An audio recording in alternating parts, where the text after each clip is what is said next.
Hello and welcome to today's Office Hours presentation. This is Paul Hoyt, your host. Our Office Hours presentation is a relaxed informal mentoring program that we do almost every Monday at noon Pacific time. All the recording slides and exercises are archived in our members area, and currently the recordings are all available on my YouTube channel at youtube.com/user/Paul Hoyt.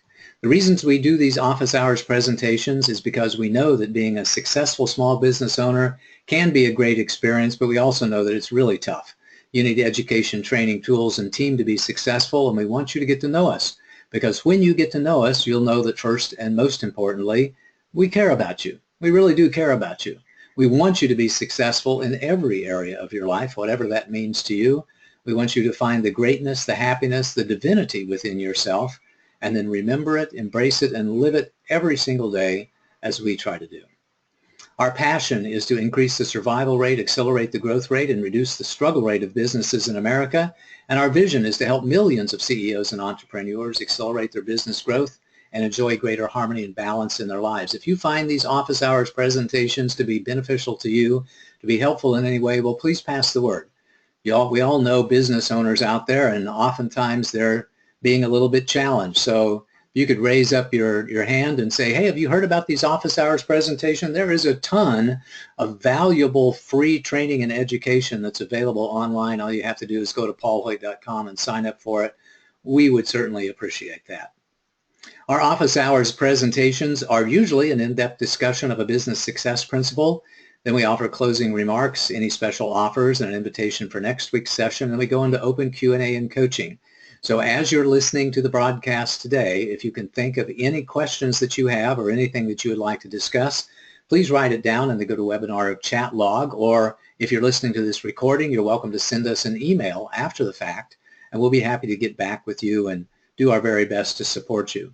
We also encourage you to join us online in the Awakened CEO communities on both LinkedIn and Facebook, where we publish a business success principle of the day on both of those channels. And then every morning when I get up, I post an Energy of the Day message on Facebook. And today was a milestone day. Today was day number 900.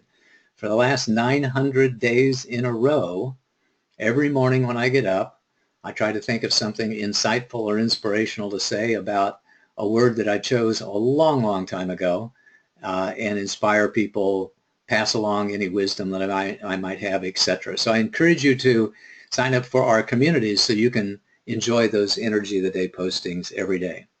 Today's topic is on marketing warfare, winning the battle for profits, which is kind of gives me a chuckle every time I think about that headline. We always try to relate the subject matter of the day to one or more of the key performance areas of success. And this one's about leadership, because it's your responsibility as a leader to develop strategy for your company, to come up with a viable business model and then implement it.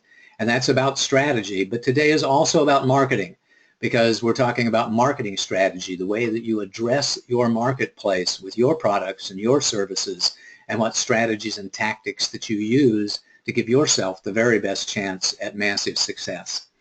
We also relate the subject matter of the day to one or more of the levels of performance in the Awakened CEO system, which is a balanced and comprehensive approach to business growth on 3 different levels. First level of a mindset, which is about your beliefs and perspectives, and then your methods, which is your plans, your processes, and your procedures, and your momentum, taking action, accelerating your velocity. And today, once again, we'll be talking about all 3 of these things. Having the mindset of a strategist, being patient and really understanding what you're doing, and being thoughtful about your approaches to market, about developing methods, your marketing strategies and tactics, and then about taking action so that you can establish great momentum and build the business that you want to build. Today we're going to talk about why study warfare. We'll talk about The Art of War by Sun Tzu. We'll talk about other strategies that are not mentioned in The Art of War. We'll talk a little bit about one of the most popular strategies, which is guerrilla marketing. And we'll talk about some common marketing mistakes that we see people make, and then sum it all up with the bottom line. So first, why do we study warfare? Why warfare? I mean, I think the biggest reason is because the very top minds in the world with the highest stakes possible are designing and studying strategies for winning wars, for winning battles. It's when you have life and gold and kingdoms that are all at stake, believe me, you get the most dollars, the most thoughtfulness with those approaches. So even though our stakes are not nearly as high as the stakes of those who would wage war or prevent war in some cases, we can certainly learn a tremendous amount from them, which we can apply in our own little battlefield, our own little competitive battlefield of our products and services. I oftentimes get people ask me the question of, do I have to compete? And my answer is, yeah, you do have to compete. I mean, that's the nature of the game. That's the nature of capitalism. There is not some overriding body out there that says that you get so much and you get so much and you get so much. There's nobody that decides who gets what piece of the pie. The way that we decide, or rather the market decides about who gets what piece of the pie, is how effectively we compete. Now, you can be collaborative, cooperative, and complementary, and I really want you to be collaborative, and I want you to be cooperative, and I want you to be complementary to a particular point, but you do give up a lot of control and a lot of growth potential if you just say, well, you know, I don't ever want to compete with anybody. My strategy for going to market is I'm just going to hitch my wagon to somebody else's star. You know, I'm going to be a great partner of this company, and I'm going to follow their lead, and then they're going to give business to me on the other hand. So I really don't have a competitive strategy at all. I'm relying on somebody else to be competitive in the marketplace. That you can certainly do that, and that is a viable and effective business model and leadership strategy, but you give up a lot of control and you give up a lot of growth potential, and when you put your future in somebody else's hands, you assume a lot of additional risk because, you know, what happens if they screw up? You know, what happens if you decide, for example, I'll take an outrageous example, that you're going to be a QuickBooks Pro advisor, and the only thing that you're ever going to do is be a QuickBooks Pro advisor, and you're not going to market, you're going to depend upon them to pass leads from you to you, etc. If something happens to them, you've essentially lost your business, perhaps because of a mistake that they made in the marketplace, and I encourage you not to do that. Yes, have a complementary strategy. Yes, have a cooperative strategy, but be prepared to and know how to compete on your own, because there is a lot of additional risk when you put your fate in the hands of somebody else. And frankly, there is no such thing as no competition. I want to talk about that for a little bit because, you know, I have a chance to work with a lot of really positive, good-hearted, gentle, nurturing people. And they ask me this question, do I have to compete? And they're sometimes dumbfounded by my response that says there's no such thing as no competition. And the reason why I say that is because there's a lot of different forms of competition. You can have direct competition, which is, you know, I have a hamburger stand and there's a hamburger stand on the other corner, and we're directly competing to see who wants to buy the hamburger at that particular intersection. Or you can have indirect competition that says, I have a hamburger stand and 3 blocks down the road, there's a taco place. You know, in essence, that's indirect competition because you're not competing head on head to see who's going to sell the most cheeseburgers, but you are competing indirectly for the share of the wallet for the hungry people at lunchtime. So that's indirect competition. And there's always a lot of different options in the minds of your prospects, and that's really all that counts. So some of those options are, I'm going to do it myself. In the analogy that we were just using, you know, I'm going to make my own peanut butter and jelly sandwich at home. You know, in essence, even if you had the only hamburger stand in the entire town, you're still competing with people going to the store, buying their own food products, and coming home and making it for themselves. So there's always competitions. It's the competition that's direct. It's the competition that's indirect. It's the competition of do it themselves. It's the competition of doing nothing at all. There's all kinds of competition. So always be thinking about there is competition, and it's your responsibility and your opportunity to compete fairly and successfully in your market. So how do we do that? What do the military strategists teach us, strategists teach us about competing in when the stakes are really absolutely the highest? Well, one of the most famous military books of all time is The Art of War, written in the 5th century BC. So that's a long, long time ago, right? 2,500 years ago, and attributed to a famous Chinese warlord general named Sun Tzu. It really has become known as a definitive book on military strategies and tactics. It really wasn't widely translated until we started having the printing press and the ability to, massively produce and distribute works of literature, in the Renaissance period, 1300s, 1400s, 1500s, etc. And now you're going to see many, many translations of this book out there. I did a little research, of course, in preparing for this office hours presentation, and I found, a half a dozen different translations. One of the things that you should know about Sun Tzu was he was a tremendous strategist, a really brilliant strategist, as you'll see here in a minute, but he was not a nice guy.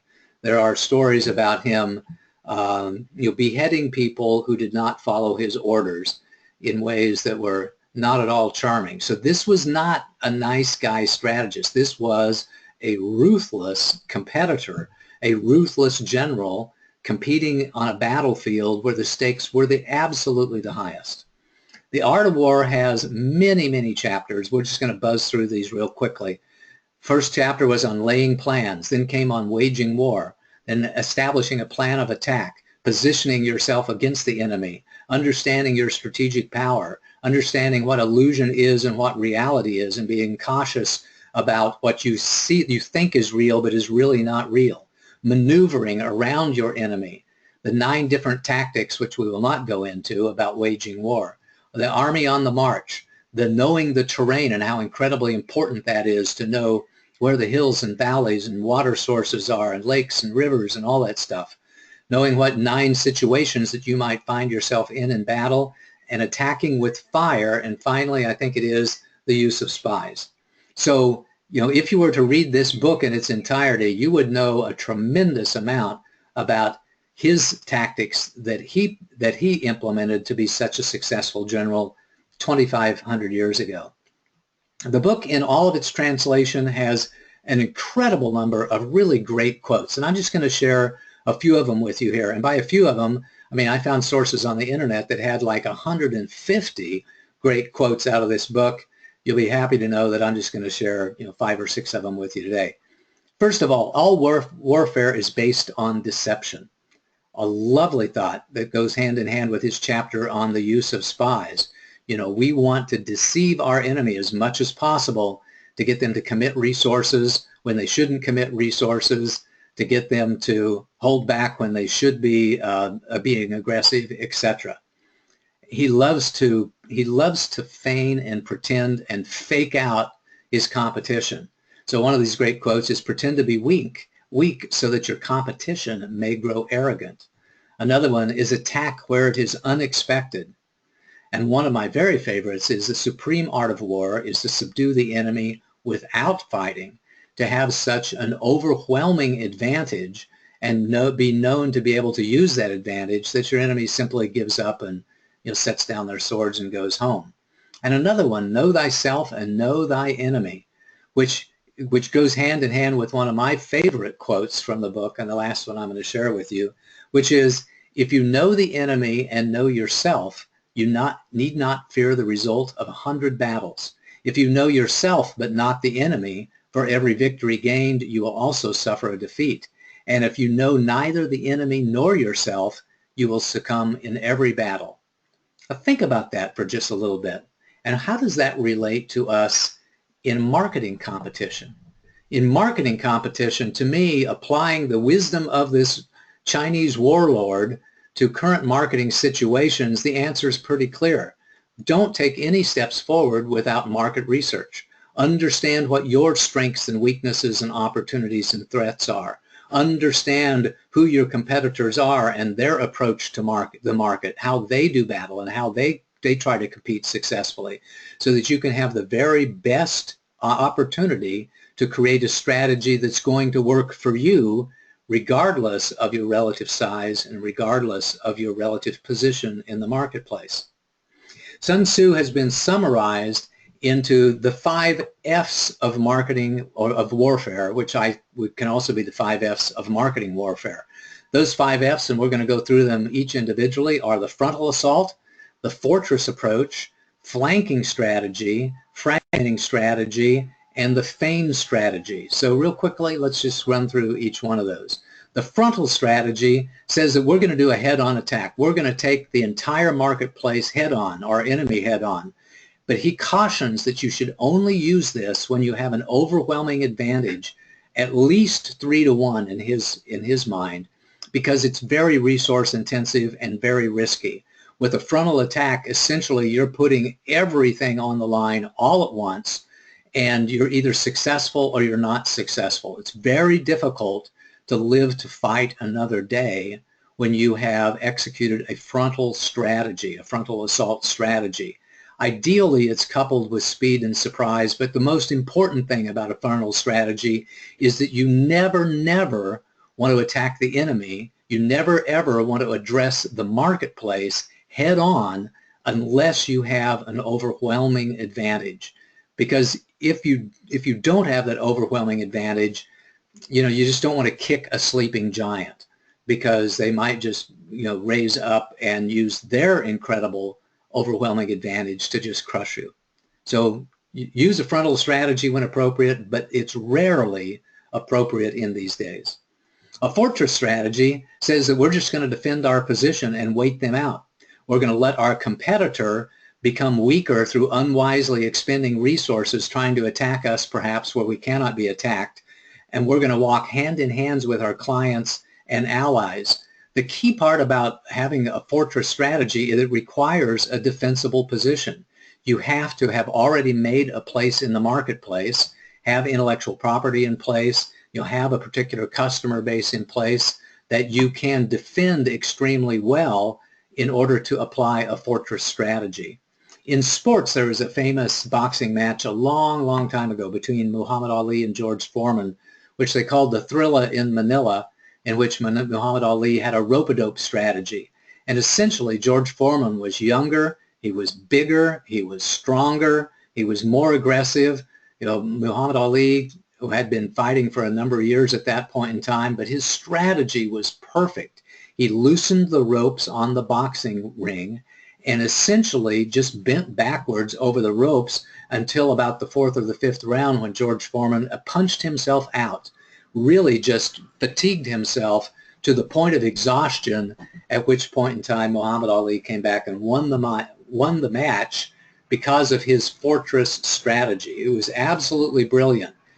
And in marketing, we can apply the fortress strategy only if we have a defensible position. When we sense that we're getting attacked by somebody and we feel like we can successfully defend our position, then you kind of gather around your allies, you gather around your customers, you create long-term relationships with their customers, hopefully in the term of long. You defend your position with intellectual property, etc., so that you can wait out the assault by the enemy, and then perhaps you can counterattack. More on that later. The third of his 3 F's, or 5 F's, was the flanking strategy. Flanking strategy says essentially we're going to change the rules of the game. We're going to attack the sides. We're going to attack you in a way that you never expected before. We're going to surprise the competition with innovation and creativity. And we're going to talk a lot more about that when we talk about guerrilla marketing in just a little bit. The fourth of the 5th strategies is the fragmentation strategy, which is a divide and conquer strategy, which says that we're going to split the competition into a lot of different parts or pieces, and then we're going to attack the pieces one by one. And as much as we possibly can, we're going to stay off the radar screen.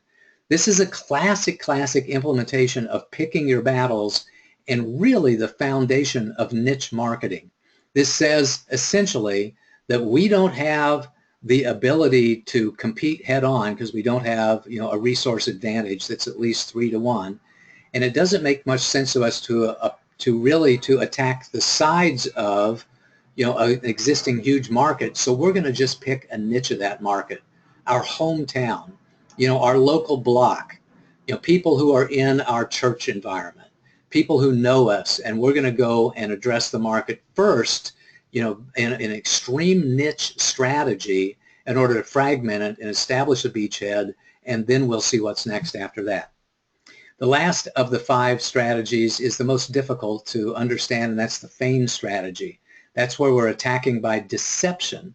We become a wolf in sheep's clothing, and we call a whole bunch of trick plays. We pretend to be weak when we're really strong. We pretend that we're going to, juke left when we're really going to attack to the right. And it's hiding in a Trojan horse. In one of the most famous battles of all time, the invasion of Normandy in World War II, that's essentially what the United States and all of the Allied forces did. They did a feigning strategy and a flanking strategy, by the way, both at the same time. They attacked the side of the force of the German army and on the beaches of Normandy, where they weren't really expected to attack, and they feigned other attacks by having aircraft and by having false boats and having all kinds of things. They learned from The Art of War with Sun Tzu, which said warfare is all about deception, and they were very successful at tremendous cost, by the way, but they were still successful in establishing the beachhead at Normandy. So those are the 5 strategies of Sun Tzu that I encourage you to think about and understand whether they're appropriate in your particular business. The frontal strategy, the flanking strategy, the fortress strategy, the fragmenting strategy, and the feign strategy. But as it turns out, there's other strategies as well that I want to talk about just briefly here. First of all is the counterpunching strategy. I see this a lot on TV. And the counterpunching strategy says, just like it says, we're going to wait for our competitors to throw a punch, and then we're going to counterpunch. A great current example of a counterpunching strategy on TV right now is the Verizon commercials where they're saying that AT&T is claiming that they have the best network, and they're coming back and saying, yeah, but where? At Kansas City? Because that's the only place that we can find where they have any sort of advantage whatsoever. There was a great, again, telecommunications commercial with a whole bunch of balls going down a slide that I saw somebody counterpunch with a very similar commercial that was displaying or relating different statistics. So counterpunching can be an effective strategy if you have a market position and if you are already in the marketplace, and of course if your competition is giving away their tactics and their strategy by taking shots at you in some way. Another strategy you might have is the surround the enemy strategy or a siege strategy. That's exactly the opposite, by the way, of a fortress strategy. A fortress strategy says that we're going to go into our fortress and wait the enemy out. The surround the enemy strategy is exactly the opposite. That says we're going to drive our enemy into their fortress, and then we're going to surround them, and then we're going to wait them out because we have typically superior resources and that we have the ability to wait them out in some way. So that might be an interesting strategy for you to do. You can combine, by the way, a surround the enemy strategy with a fragmenting strategy and a flanking strategy. Say that your competitor has an established dominant position in a particular town. Let's just say San Francisco. You might decide to hit the south side of San Francisco, and then the west side of San Francisco, and then the north side of San Francisco, and then the east side of San Francisco, establishing a presence in each one of those little areas, essentially surrounding your competitor, and then having your relentless march towards the heart of San Francisco, which would likely be, where their biggest strength would lie. So you can certainly do a surround the enemy strategy. In the technology field, we see leapfrog strategies where we wait for the client or wait for our competitors to introduce a new model, and then we leapfrog that model with new innovations and new models of our own. It's very similar to a counterpunching strategy, except for it has to do with leapfrogging them and introducing greater technology or lower price points or whatever we do. We're essentially continuing to move the bar forward instead of just counterpunching, as we mentioned earlier. One that we did mention an example a few minutes ago is the beachhead strategy, and we talked about that when it came to surround the enemy strategy too. And that says that we're going to carve out a particular niche in the marketplace, somewhere where we have sufficient marketing resources in order to go after, and we're going to establish a beachhead in that very specific, typically very small market niche, and then we're going to grow from there. And as we talked about earlier, that was the strategy in World War II at the beaches of Normandy. Another set of strategies I just call group as a chess strategy, but it's really a collection of a whole bunch of other strategies. One of the colleagues that I met in the CEO space environment, a gentleman named Jim Edgerton, who is a master chess player. I mean, his rating is like, I don't know how big it is, 2,200, 2,300. He's really a very successful chess player, but he takes the strategies of the chessboard and then applies them to competitive positioning and to market positioning. So understanding how one plays chess, how one sacrifices in one area, how one gets the enemy to make mistakes by offering those kinds of sacrifices, where you build up, a very, very defensible position before you go out and attack them head on. All really great stuff that you can think about that I really appreciate. And the last of the other strategies that we're going to talk about is guerrilla marketing. I want to spend just a little bit of time focusing on guerrilla marketing. The most important thing that you can learn about guerrilla marketing is that it has nothing to do with gorillas. Here, which confused me for a long time, because when I heard guerrilla marketing, I thought, yeah, well, it's spelled differently, but surely they're talking about gorillas, the big hairy apes in Africa. But as a matter of fact, they're not talking about that at all. So guerrilla marketing comes from the Spanish word guerra and their suffix called with ia, which means little warfare. So it's really more appropriately pronounced guerrilla marketing. And please, I apologize to all of you who speak Spanish much, much, much better than I do. But guerrilla marketing, little warfare marketing, has nothing to do with guerrillas. It has nothing to do with guerrilla. In fact, it's exactly the opposite. If you're a gorilla, if you're a 600-pound beast full of muscle, your tendency is to have a frontal assault strategy, and guerrilla marketing is exactly the opposite of that. And I'm going to call it guerrilla marketing from here on out, but know that where the term comes from, because that explains everything about what it really means. So with guerrilla marketing, it's really a great book that came out in 1984 by J. Conrad Levinson. And what it really says is that small, creative, unconventional attacks against a large competitor will win the day. You really want to do things at low cost or no cost. You want to be as funny, unique, outrageous, and clever as you can possibly be to get attention and to get people talking. The more exciting you can be, the more unexpected you could be, the more unmemorable you can be, the more effective your guerrilla marketing tactics are. And by the way, there are lots of books on guerrilla marketing. I looked up the other day and there were like 10 of them. There's guerrilla public relations and guerrilla referral marketing and guerrilla marketing 2 and guerrilla this and guerrilla that, because it can be a very, very effective way for people who don't have a lot of resources in order to establish a position in the marketplace. You combine the mindset of guerrilla marketing with a flanking strategy, a fragmentation strategy, and you can be very effective with limited or no resources in developing a market position. With guerrilla marketing, it's really important for you to take the consumer and the competition by surprise. And here's a good example of that. Adidas, a long time ago, gave a whole bunch of Adidas shoes to rappers. Now, no one was expected that, right? I mean, rappers are not known for being runners or playing tennis, but Adidas decided that they were going to try to use an approach that nobody else had ever thought of, and take the competition by surprise and take the marketplace by surprise. And they went and gave away a whole bunch of Adidas shoes to a famous rapper and to all of their friends. I mean, like hundreds of pairs of shoes.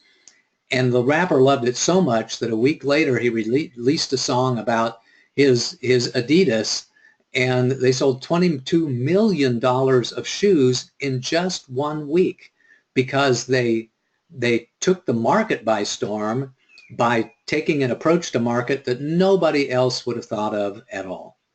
So think about that. Think about guerrilla marketing and how you can employ the techniques of guerrilla marketing in your own business to do little low-cost, no-cost marketing campaigns that are clever, that are cute, that are innovative, that are unique, that take people by surprise, that are memorable, so that you can get the very most bang for buck out of your marketing dollars.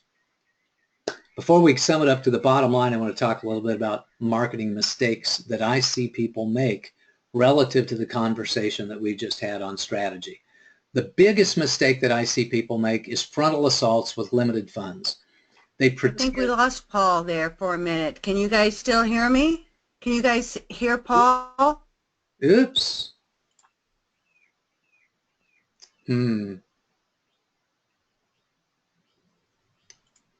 Testing 1, 2, 3. Am I back? There he is.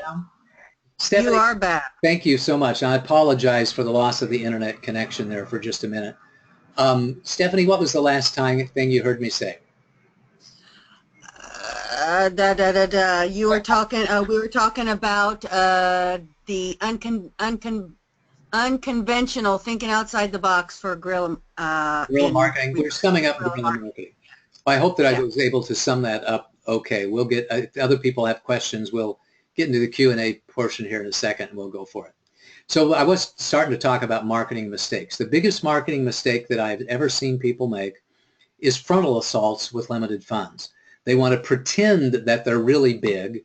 They want to go out and compete with the really big boys, which is in essence a frontal assault. It's trying a little bit of deception, of course. We're pretending to be big when we're really, really very small, but there's a lot of risk in that. You can't show up at the party in a tux when everybody else is in the room is a millionaire, when you only have $20 in your pocket, and be able to initiate a sustained approach to the marketplace. You know, you can get rid of all of your resources in a matter of minutes or just a matter of weeks. So it can be a huge mistake, and frankly, it's one that I see people make all the time. But they think that with the power of the internet, where they can reach a global audience all at once, that we're going to pretend that we are very big and we're going to pretend that we're a global player, and by pretending it is so, that it will automatically be so to us. But it rarely happens that way. That's the biggest marketing strategy mistake that I see people make, is a frontal assault with limited funds. The other one we already talked about a little bit is thinking that there is no competition. Thinking that, you know, if I just set up, there's no other cheeseburger stands on this corner. If I set up my own stand, then I'll get all of the business. It makes the mistake of not asking the question, well, where are people eating lunch today? You know, where are they? Are they going to the pizza joint that's a couple of miles away?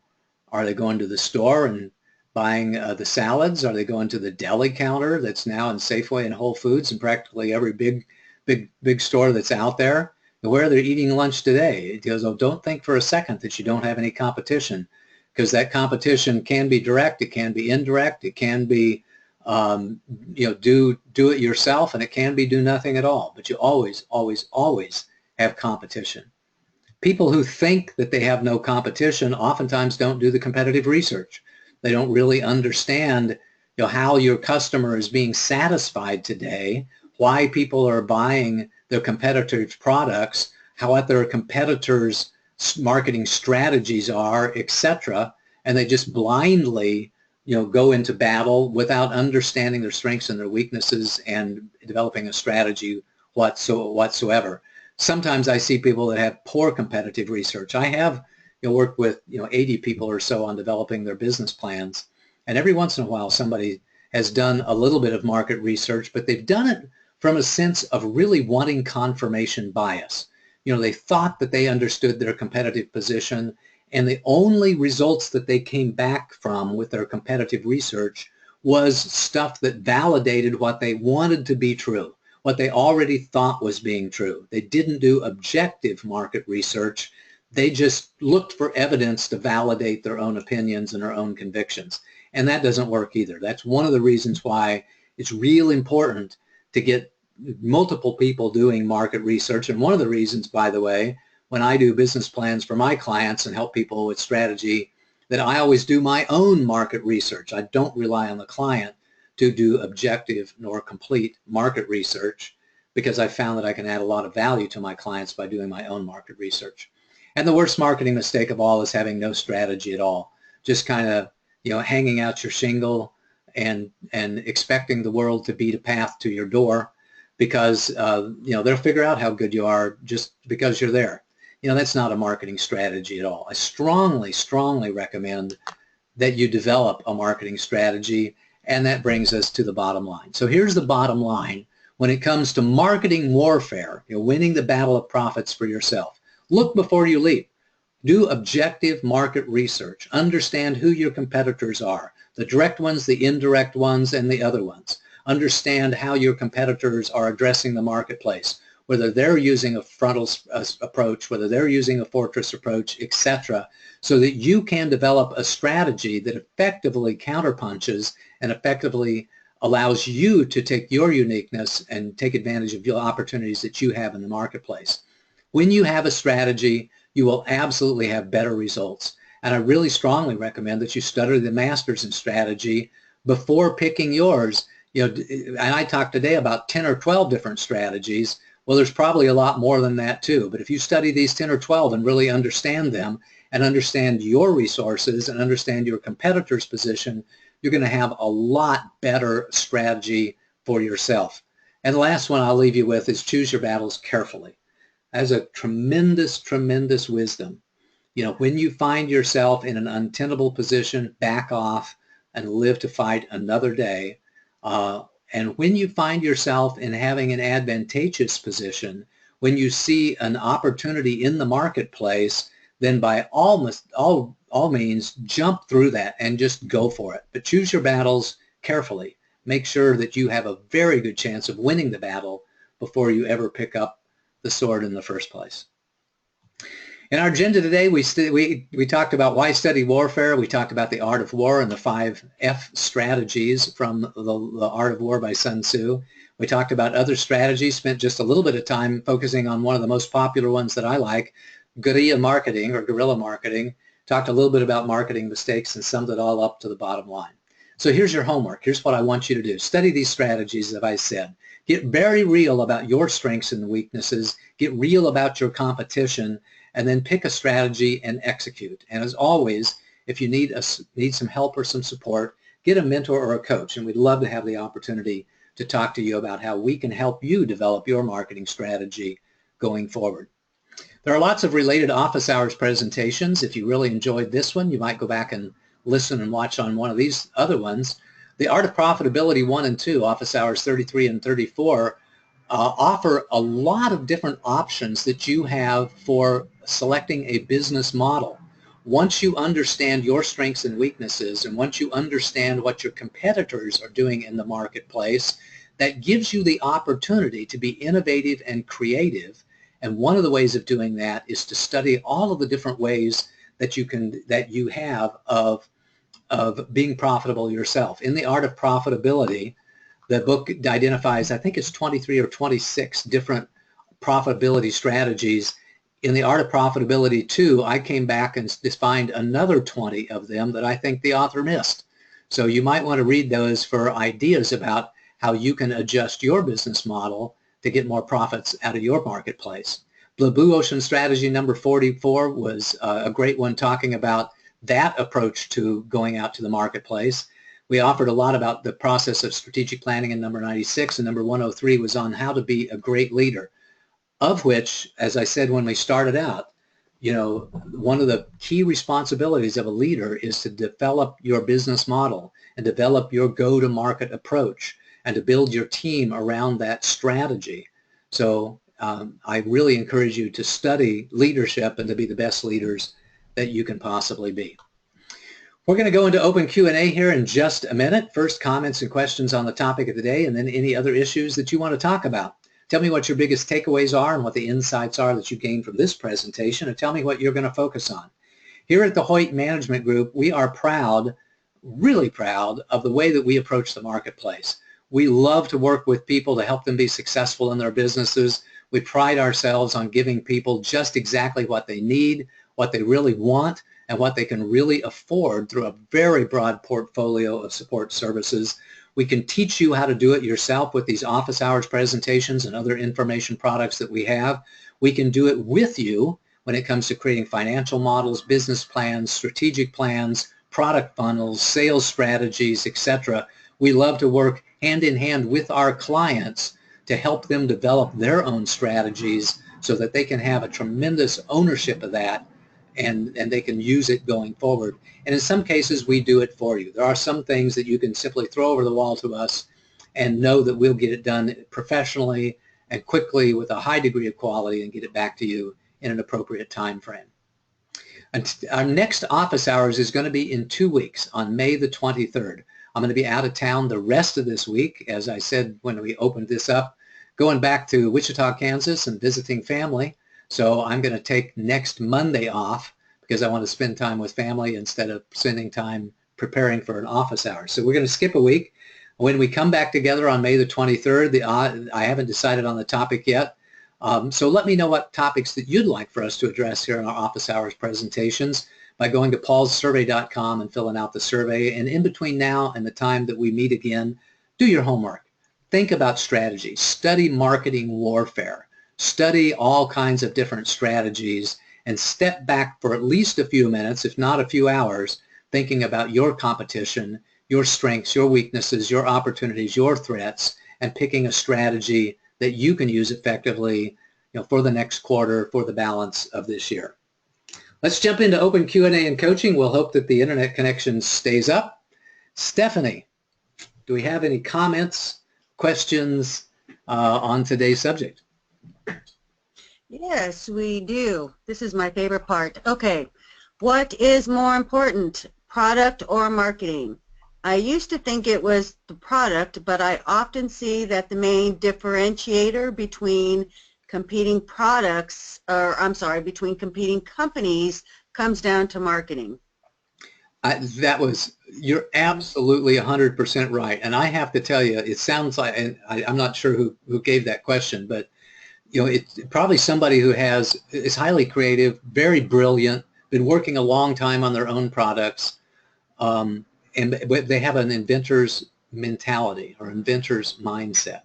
The inventor's mindset says that I'm going to invent a great product, in my own, maybe with just a little bit of input from the marketplace, but then I'm going to go out and sell it, and I know that people are going to love it and they're going to buy a lot of it. The marketing mindset says I'm going to find a need in the marketplace, I'm going to verify that that need exists, and then I'm going to go build a product to meet that very specific need that I find in the marketplace. And those are two different competing mindsets. And believe me, I've had the inventor mindset a lot. It took me a long time to shift over to a marketing mindset. In fact, I think I'm still making the shift to a marketing mindset. Inventors, authors, musicians, artists, those people who are highly creative and take great pride in their creativity and their ability to create unique things and cool things. We get a lot of support from our neighbors and our brothers-in-law and our friends saying, boy, this thing that you got an idea on is really, really cool. But the truth is that product-driven companies are only successful 5% of the time.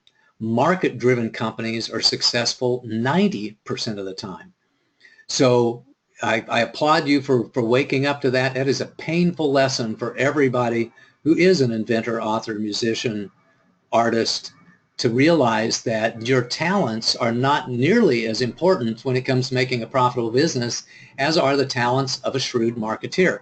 Now, the good news is that if you're an inventor and you're a bright person, you can also learn to be a great marketeer, that you can learn to have both mindsets. You can have the inventor's mindset of being creative and unique and innovative, and you can have the marketer's mindset about really appealing to a pain or an opportunity in the marketplace. You just do the marketplace first. You go to the market, you figure out what you think is a need in the marketplace, you validate that need in the marketplace, and then you go invent something highly creative that's designed to fit an opportunity that you already know that's in the marketplace, and then we validate it, and then we validate it, and we validate it. Study the lean Lean startup methodology for a lot more information on how we do that and how we take an iterative approach to marketplace. I did an office hours presentation just a few weeks ago on Nail It, Then Scale It, which talked again about that same approach of first we nail the pain in the marketplace, and then we nail the fact that we've got a solution to that pain, and then we, on an iterative fashion, develop a product, through a prototype, through a proof of concept, etc., to validate that we have successfully addressed a known need in the marketplace, and then we scale the business. So listen to the Lean Startup methodology, listen to Nail It, Then Scale It. I did an office hours presentation a few weeks ago. I think I repeated it on high probability businesses that essentially says the same thing. So congratulations, and I honor you for making that switch or beginning to make that switch. And I say that with great humility because I first kind of figured this out 40 years ago when IBM was beating the crap out of RCA and Honeywell in the mainframe games of the late 60s and the 70s, and everybody knew that the competition had superior products, but why the heck was IBM beating everybody, and why did they have a 60, 70, 80% market share with very large systems with inferior products? And the reason was marketing and salesmanship. That's what wins the game. Much, much more so than innovation does. So hopefully that answered your question. Thank you. I got on my horse there a little bit, but gosh, that was fun for me. Anyway, next question, Stephanie. Shoot. All righty. Why is lead time so important in marketing? That's a good one. Yeah. Well, I'm not sure I understand the question. Why is lead time so important in marketing? Stephanie, what do you think the question means? I think they're talking about, for example, how much time to allow for the marketing processes. I know I was chatting with one of our clients a couple months ago about this exact thing, and what I find is that many individuals fail to recognize that how much time it takes for marketing to take effect. How much time does it take for those processes? And why is that so important? Yeah. Yeah, I think that you nailed it. And what came up to me as you were saying that too, lead time, it just takes time to create and to execute effective marketing campaigns. Stephanie, by the way, is an absolute master when it comes to event management. And I know that she's told me at least 20 times, if not 100 times, that if you're going to do a weekend event, it takes about 6 months to plan, a minimum of 6 weeks, but I'd much rather have 6 months because it takes time to develop your marketing strategy. It takes time to execute that strategy. It takes time to put butts in seats when it comes to event management, and it just does take time. I remember when I launched my last book in 2013, The Practice of Awakening 2, The First Light of Joy, which is a collection of inspirational and insightful little messages that I get over time. I completed the book in December the 31st. We completed the manuscript long about the 1st of May, and did the final one. We had the book completely finished at the 1st of June, but we didn't launch it till October because we were executing those campaigns. We were designing and implementing our launch campaigns necessary to get bestseller status, which we did very successfully, executed those. It became an Amazon bestseller, and it just does take a long time to execute the marketing associated with that. It's a lot like being a computer programmer, which I was for many, many years. When you first started out as a computer programmer, you think that, man, I finished this program, I've tested it, let's put it in, let's get it to work. But there are a lot of things that have to happen after the product has been developed. In the case of computer programs, it's documentation. It's developing your training programs. It's developing your cutover programs and your transition strategies. It's getting the budget and the time from the people who are going to do the users. It's executing the user training. It's moving the data, migrating the data from the old system to the new system. I mean, there are a ton of things that have to be done after the programs have been written before you're able to say that we actually successfully implemented the programs. And the same is true about bringing any product to market. Creating the product is only a part of it, and it may only be 15, 20, or 25% of it. The rest of it is marketing and, and go-to-market strategy. I hope that's what they meant by that question. It brought up some pretty good points, though. Stephanie, next question. All righty. How has the internet changed the marketing game? I think the way the internet game has changed the marketing game a lot is that it has done a couple of things for us. First of all, is it caused a lot of people to execute a frontal assault strategy when they were nowhere prepared to do that. They saw that now I can compete with the entire marketplace or entire globe. I don't have to have an office in the top 50 cities in the United States. All I have to have is a website, and I'm automatically competing with all of the big boys. And that caused a lot of people to execute that strategy, which only worked for about a year. And after that, when other people caught on to it, then we started seeing that the big companies were starting to execute that strategy too, but they were executing it with millions of dollars instead of hundreds of dollars, and it no longer worked for the little guy.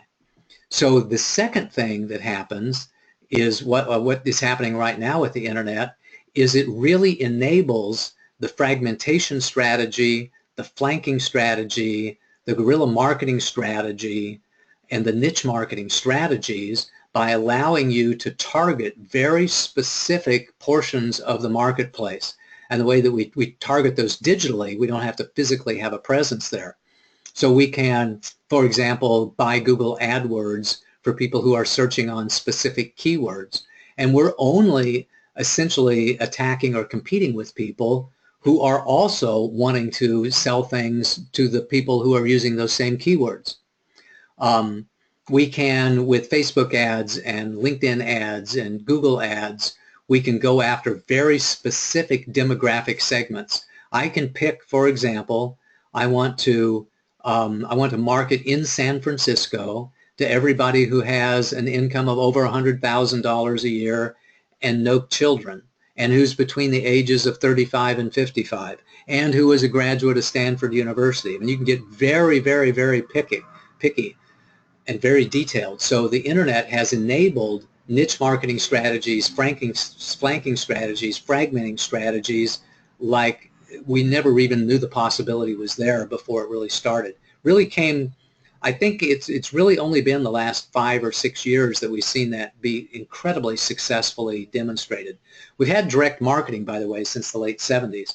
The Direct Marketing Association was formed in the late 70s when the powers of computers allowed us to market to specific zip codes. But now we can market to particular psychographic segments and demographic segments independent of physical location. And that's what it's really enabled. So if you have a really huge company, you have to be wary of people who are marketing and just trying to pick off sections of your marketplace. And if you have a really small company, you can, for just a few $100s a month, implement a very effective niche marketing campaign using Facebook ads, Google ads, LinkedIn ads, etc., addressing a very specific market niche until you secure yourself a beachhead position and you're able to grow from there. So I think that's what the internet has done for us. Good question. Yeah. Next question. Okay. Well, you kind of chatted about this a little bit. How much does it cost to execute a frontal assault? A full frontal assault? It really depends on your marketplace. General rule of thumb about 5 or 10 years ago was that it cost $5 million to establish a nationwide brand awareness. And before the internet, we did that with radio, TV, and print advertisement. So, $5 million would buy ads in Life magazine and People magazine and Sports Illustrated magazine, and would buy a whole bunch of radio ads, and would buy a whole bunch of TV ads, and would buy quarter-page ads in the Wall Street Journal and a whole bunch of major market newspapers. And you could, for $5 million, you could generally effect a frontal assault strategy that would get you a lot of brand awareness. When social media came about and became a little bit more mature a few years ago, I started hearing people say $1.5 million to $2 million was all that was necessary now. Because for $1.5 million to $2 million and 12 to 18 months of time, we can go and execute a blog strategy, an internet strategy, an authority website strategy, a social media strategy, a discussion board strategy. We can do all kinds of things and reach a very large marketplace for $1.5 million to $2 million, and we can have that frontal assault strategy that 12 to 18 months from now will result in us having nationwide brand awareness. And those are the best numbers that I can give you about how it really takes to execute a frontal assault strategy. But I would say that it really depends on the business. If I was going to want to set up a new car dealership, it may be $50 million or $100 million to execute a frontal assault strategy. Tesla, for example, is probably the latest car company to really come about. And it's only been with us, 5-7 years, something like that, maybe a little bit longer. I can't really remember.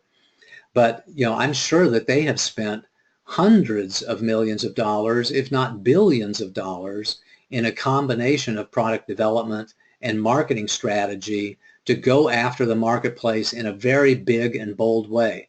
You could say, by the way, that they did a flanking strategy or a fragmenting strategy of going after, the electric sports car marketplace, which was, a very small subset of the overall marketplace. But even then, they had to execute it with hundreds of millions of dollars of marketing and product development expense. So it's not inexpensive at all to go after, a huge nationwide market. You can think, by the way, that I'm going to execute a frontal assault strategy in a local market, for example, where I am in Santa Clara or San Jose, California, for much, much less expense. I'm guessing for $100,000 or $200,000 or maybe even as much as $500,000 that I could become very well known in a much smaller marketplace, in a major metropolitan marketplace, if I focused all of my marketing resources and dollars on a very specific section of that geographic marketplace.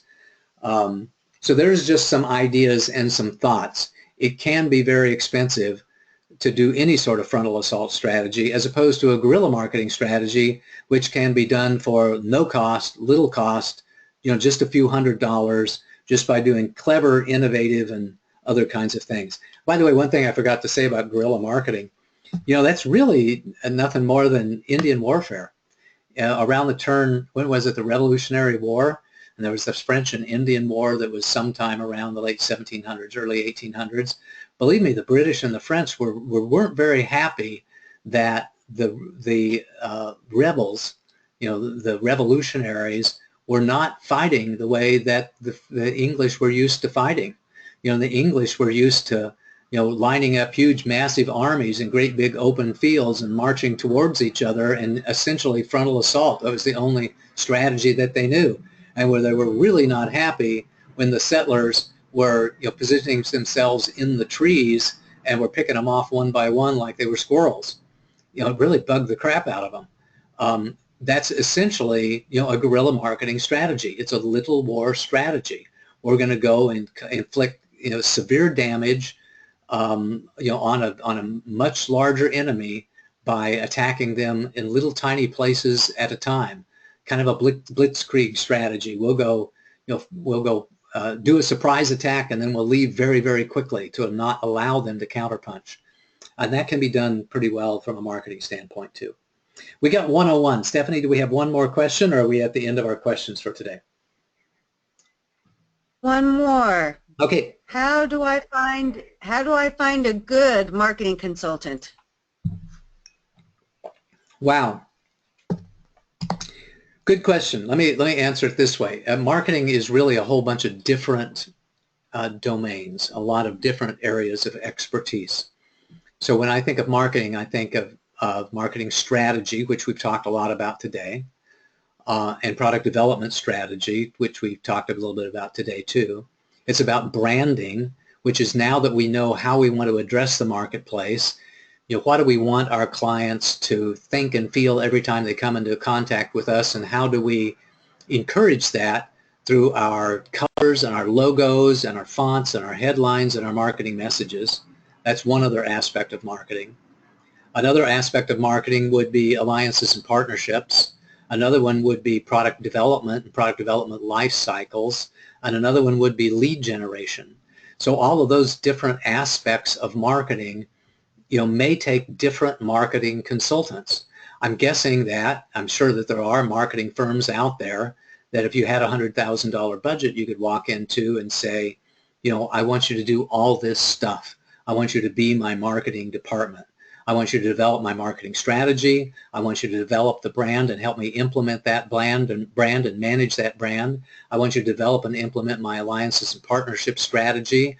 I want you to design my products, my product funnels, my product life cycles, and do all of that. And I want you to generate all those leads. But that's not likely that you would be able to on a smaller than $100,000 budget, be able to attract the interest of a very large marketing firm that has expertise in all of those different areas. One of the challenges that we have as CEOs and entrepreneurs at small businesses is that we have to take the general contractor approach. We have to find the marketing strategist. We have to get the branding strategist. We have to design our own products and product funnels. We have to make sure that all of our marketing consultants are talking to each other. We have to make sure that our product design folks, our engineers, are reporting to and communicating effectively with our marketing people, and it becomes a big challenge. So where do you find a good marketing consultant? I dodged that bullet, hopefully very successfully. Let me answer that another way and say, call us. We'll be happy to talk to you about your needs and refer to you, some people that we've had the pleasure of working with over a number of years, in each one of those areas of business. And with that, I think I'm going to call it another office hours day. I want to say thank you so much for the opportunity to speak to you with office hours. Thank you to Stephanie May for really helping us through here. Thank you for your questions. Thank you for your kind attention throughout today's conversation. I'll look forward to seeing you again in a couple of weeks. It's going to take 1 week off. And until we meet again, this is Paul Hoyt, wishing you a most marvelous and prosperous day. Bye-bye.